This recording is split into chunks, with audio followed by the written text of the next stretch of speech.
শুরু হচ্ছে আজকের গল্প সিদ্ধান্ত। কলমে বাবুরাম মণ্ডল।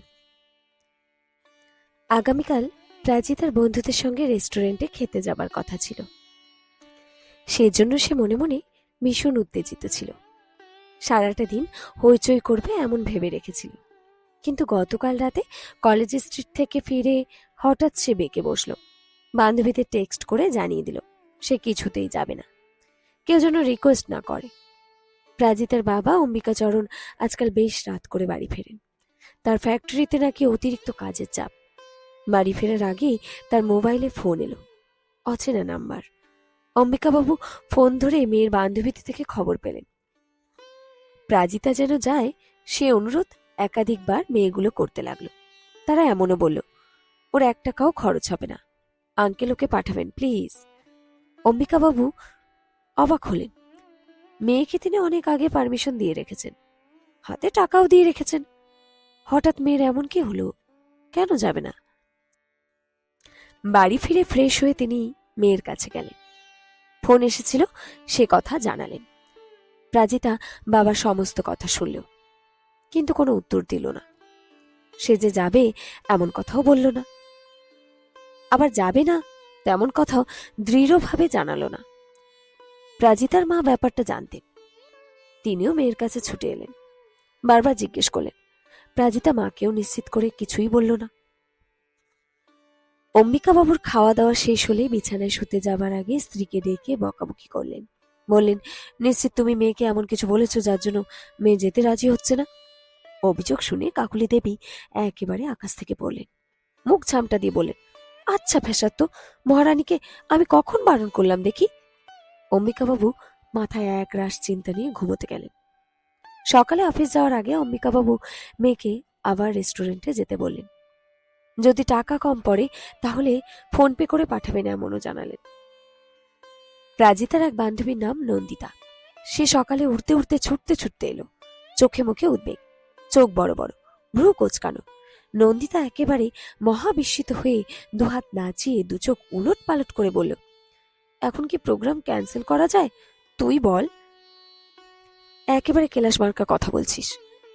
প্রাজিতা কিন্তু নন্দিতার কোনো কথাই শুনল না। সে তার সিদ্ধান্তে অবিচল রইল।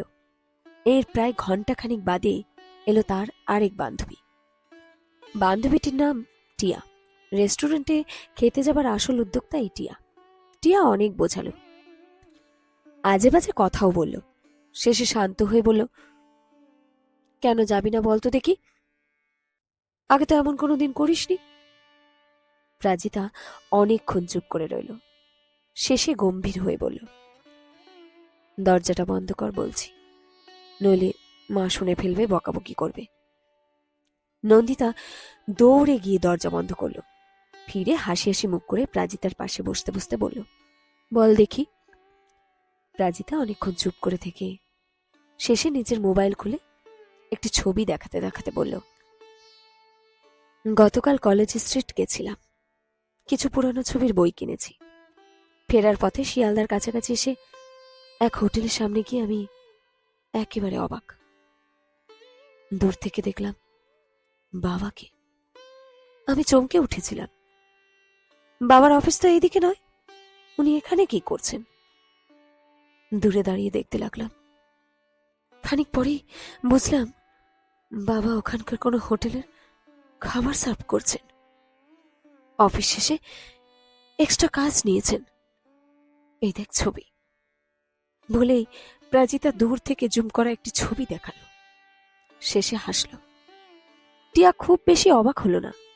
ও জানে প্রাজিতরা গরিব, ওর বাবা কলকাতায় কিছু একটা কাজ করে। সেই জন্য দুহাত দুদিকে প্রসারিত করে অত্যন্ত আশ্চর্য হয়ে বলল, তো এর সঙ্গে তোর না যাবার কি সম্পর্ক? আঙ্কেল কি তোকে বারণ করেছে? আন্টি কি বারণ করেছে? প্রাজিতা এবার সিরিয়াস হলো। একটা দীর্ঘশ্বাস মোচন করে বলল, আমি এতদিন জানতাম না বাবা ফ্যাক্টরির কাজ শেষে আবার হোটেলে গিয়ে ওভারটাইম করে। আমার চাহিদা মেটাতে বাবাকে এত কষ্ট করতে হয়। আমার পড়াশোনা, রেস্টুরেন্ট খরচ, জামা কাপড় এগুলোর জন্য বাবাকে এত পরিশ্রম করতে হয়। সত্যি বলছি, জানতাম না রে। বাবারা এত পরিশ্রম করে আমার ধারণাই ছিল না। খানিকটা সময় চুপ থেকে প্রাজিতা মাথা নিচু করে আবার বলল, আমার একটা জামা কিনতে বাবা 3টে দোকান ঘোরে। আমার যতক্ষণ পছন্দ না হয় ততক্ষণ একটা শপিং মল থেকে আরেকটা শপিং মলে নিয়ে যায়। অথচ বাবার জন্য আমি 1 মিনিট ভাবি না। গতকাল রাত্রে আমি আবিষ্কার করেছি বাবার একজোড়া ভালো জুতো নেই, জানিস তো। বর্ষায় একটা ছাতা নেই। একই টি শার্ট পরে বাবা দিনের পর দিন কাজে যায়। ভালো করে ভেবে দেখতো নন্দিতা, আজ আমি আধ ঘন্টায় যে টাকা খাবো সে টাকায় বাবার ভালো জামা, জুতো, ছাতা সব হয়ে যাবে রে। আমি ঠিক করেছি তোদের সঙ্গে যাব, কিন্তু রেস্টুরেন্টে নয় রে। যে টাকা বাবা আমায় দিয়েছে সেই টাকা দিয়ে বাবার জন্য জামা, জুতো, ছাতা কিনতে যাব। বাবা যখন রাতে বাড়ি ফিরবে তখন তার সামনে নিয়ে এগুলো দিয়ে বলবো, পেট ভরে খেয়েও দেখো বাবা কত টাকা বেঁচে গেছে। সেই টাকায় তোমার জন্য জামা, জুতো, ছাতা কিনে এনেছি। আর কোনো কথা বলতে পারল না প্রাচিতা। বান্ধবীদের সামনে কেঁদেই ফেলল। প্রাজিতার কান্না দেখে নন্দিতা টিয়াও কেঁদে ফেলল। নন্দিতা প্রাজিতার চোখে জল মুছিয়ে দিতে দিতে বলল, খুব সুন্দর ভেবেছিস প্রাজিতা। সত্যি আমরা জেনজিরা বড়ই স্বার্থপর রে।